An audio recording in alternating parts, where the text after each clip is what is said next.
I spoke with Tobin Fex at Klesick Farms to talk about how they're a sustainable solution to industrial agriculture.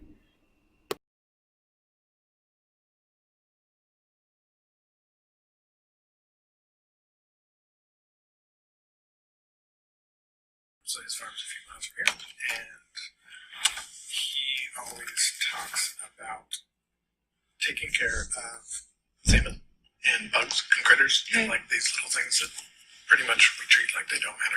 Yeah. But they're really critical to the parts of infrastructure and soil that we see the big things. But Yeah. he always talks about, okay, what are your critters doing? Like, are your critters healthy? Because they're going to determine how the whole ecosystem is, because they all feed off each other.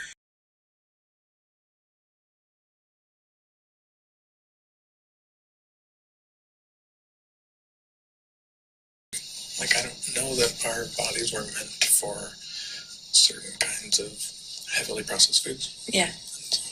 And I don't just make that up. I mean, people call all the time because they're switching to, and it's not just organics. It's like even a non-organic produce is better than an organic granola bar or like a chocolate bar or like, it isn't just organic. It's like organic is a way of eating whole foods. Yeah, it's like just the closer it is to the ground, or the more, I actually often say the more work you have to do to prepare it, the better it is probably for you.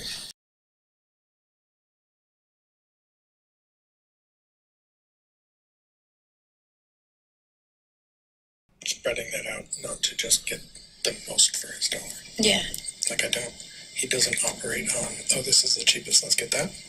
Like, yes, it's good to be in your reasonable area of what you can spend, but it isn't really about getting the cheapest, because if you just get the cheapest, you're like, somebody in that process is getting taken advantage of, whether it's your worker or whether it's, who's eating the food. Like, they're just getting cheaper food.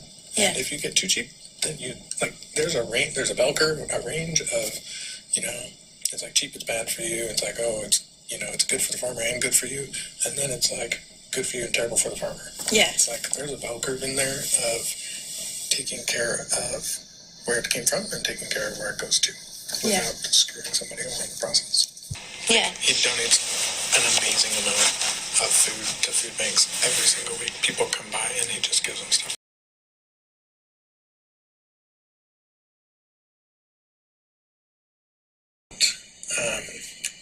Snohomish County, maybe not so much, but Skagit County is just filled with all types of vegetable produce. And so it's easier and cheaper for us to just, hey, we'll go find one big, huge vendor and just buy all our stuff from them. Like, it'd be easier, because then you're only dealing with one person, and it's probably cheaper because you're just doing it in scale and volume. But Tristan will always go out of his way to buy from Headlands Farms in LaConner, and Hotwater Farms in Mount Vernon, and Ralph's, and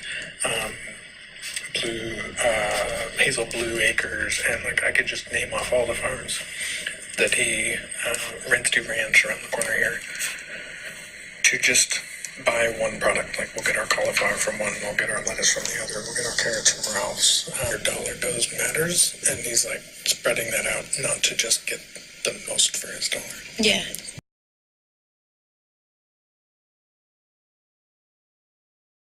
I don't have very many 20-somethings calling or emailing about getting a box of produce. I just don't. Yeah. There are a lot of 30-somethings, like young moms that have kids, like, this is really important to them, particularly if they're stay-at-home moms and they just like taking kids to grocery stores and fun. They really, they love their deliveries. Older generation, a lot of the people that age grew up on farms, because that's what everybody did. And so